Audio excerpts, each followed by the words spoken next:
মই তেওঁলোকে বুজি পায়, আপোনালোকেও বুজি পায়, মোক আকৌ সুধিছে। আপোনালোকে স্পষ্টভাৱে দেখিছে এজন ৰেপিষ্টক কেনেকৈ এৰি দিছে, কেনেকৈ বাপেক আৰু পিতেক তেওঁলোকে ভাবিছিল মই ভয় কৰিম। একেলগে ৰেপ কৰা কেছ আছে, কওক নাই বুলি মই দেখাই দিওঁ। ধৰি পেলাই আকৌ এৰি দিছে ইলেকশ্যনত সহায় কৰিবৰ কাৰণে। এই কিমান দিন তেনেকৈ থাকিব, কিমান দিন তেনেকৈ থাকিব? কওক নাই বুলি তেওঁলোকে ধৰিছিল নে নাই, এৰি দিছিল নে নাই? আপোনালোকেও জানে মোক আক্ৰমণ কৰি মাৰিবলৈ খোজা সেই লোকসকলৰ 21 জন আছিল, তাৰ ভিতৰত 9 জনৰ কথাটো বিধানসভাত তেওঁলোকে ক'লে। সেইকেইটাততো কিমান গভাইত চুৰ এই লোকসকল আছে। সেই লোকসকলক এইবিলাক তেওঁলোকে বালিত মূৰটো সোমাই ভাবিছে গাটো দেখা নাই, সকলো ৰাইজে গাটো দেখে। কিন্তু সকলো মানুহৰ মনত ক্ষোভ। 6টা জনগোষ্ঠীক 100 দিনৰ ভিতৰত জনজাতি দিন বুলি কৈ তেওঁলোকে চৰকাৰ কৰিলে। 100 দিন গ'ল, 200 দিন গ'ল, এবছৰ গ'ল, 2 বছৰ গ'ল, 10 বছৰ গ'ল। এতিয়া তেওঁলোকৰ ম্যাদ যাওঁ অৱস্থা। মই লোকসভাত সুধিলোঁ যে কোনদিনা আপোনালোকে 6 জনগোষ্ঠীক আপোনালোকে জনজাতি কৰিব? কৈছে আমি ৰাজ্য চৰকাৰৰ পৰা প্ৰস্তাৱেই পোৱা নাই, আমি ক'ৰ পৰা দিম?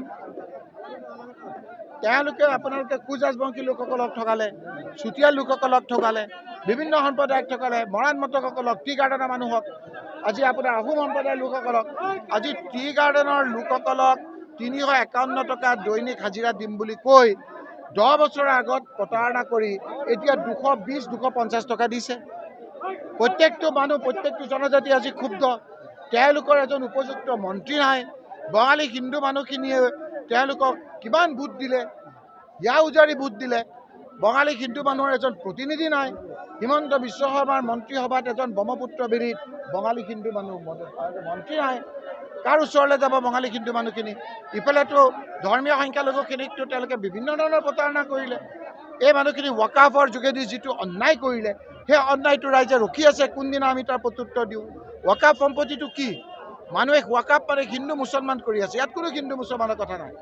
ৱাকাফ একান্ত ইছলাম ধৰ্মৰ এটা ধৰ্মীয় ব্যৱস্থা। মোৰ আজি সম্পত্তি, কোনো ধৰণৰ কেছ মামলা নাই, সেই সম্পত্তি মই আল্লাহৰ হস্তে মই দান কৰিব বিচাৰিছোঁ। তাত আকৌ বেলেগ কথা কি থাকিব পাৰে? সেই সম্পত্তিবিলাকতো এতিয়া আমাৰ বিজেপিয়ে হস্তক্ষেপ কৰিব বিচাৰিছে। এনে কাৰণেইতো আজি 240খন চিটে পাইছিলে লোকসভাৰ কাৰণে বিজেপিয়ে। কোনোমতে টালি টোপোলা মাৰি আমাৰ JDU, আমাৰ নাইডু ডাঙৰীয়া আৰু পাছোৱান ডাঙৰীয়াৰ সহযোগতে কৰিছে। আজি JDUৰতো কিছু লোকে ৰিজাইনে দিছে এই কথা বতৰাবিলাকত। এতিয়া কলডুবকৈ কোনোমতে লোকসভাত তেওঁলোকৰ চৰকাৰখন আছে। সেইকাৰণে এতিয়া হিমন্ত বিশ্ব শৰ্মাই বিভিন্ন ধৰণৰ আজি যিবিলাক তুচ্ছ তাচ্ছিল্য কথা বতৰা, সেই কথা বতৰাবিলাক কোনো মুখ্যমন্ত্ৰীয়ে এই কথা নকয়। কোনোবা যদি এজন সৰল কথা কোৱা লোকেও এটা পদ পায়, সেই পদৰ মৰ্যাদা ৰাখে। আমাৰ এই মুখ্যমন্ত্ৰীয়ে এই মুখ্যমন্ত্ৰী পদটোকে কলংকিত কৰিছে। মুখ্যমন্ত্ৰী ডাঙৰীয়া এজন অতি কুৰুচি সম্পন্ন বেড টেষ্টেড মানুহ। মোৰ এই কথাত তেওঁ কোনো ধৰণৰ মই প্ৰতিক্ৰিয়া নিদিওঁ।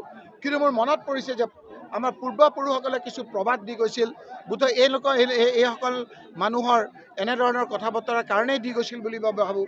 সেইকাৰণে তেওঁৰ এই উক্তিত মই এইটোৱে ক'ব বিচাৰোঁ যে চোৰে নেৰে চোৰৰ প্ৰবৃত্তি, কুকুৰে নেৰে চাই, যাৰ যি প্ৰবৃত্তি মৰিলে লগত যায়। এই লোকসকলে পদৰ তেওঁলোকে কলংকিত কৰিছে, এনেধৰণৰ কথা বতৰা কৈছে। গতিকে তেওঁৰ সেইটো স্বভাৱ, তেওঁ মাত কথাই মানুহৰ পৰিচয়। তেওঁ এনেধৰণৰ কথা বতৰা কৈয়ে তেওঁ জীৱিকা নিৰ্বাহ কৰে। আৰু সেইকাৰণে তেওঁৰ মুখত ভাল কথা নোলায়, এনেধৰণৰ কথা বতৰা ওলায় গোটেই সমাজখন বিশৃংখলতাৰ সৃষ্টি কৰে। মই এই কথাবিলাকৰ নিন্দা কৰিছোঁ, তীব্ৰ ভাষাৰে গৰিহণা দিছোঁ।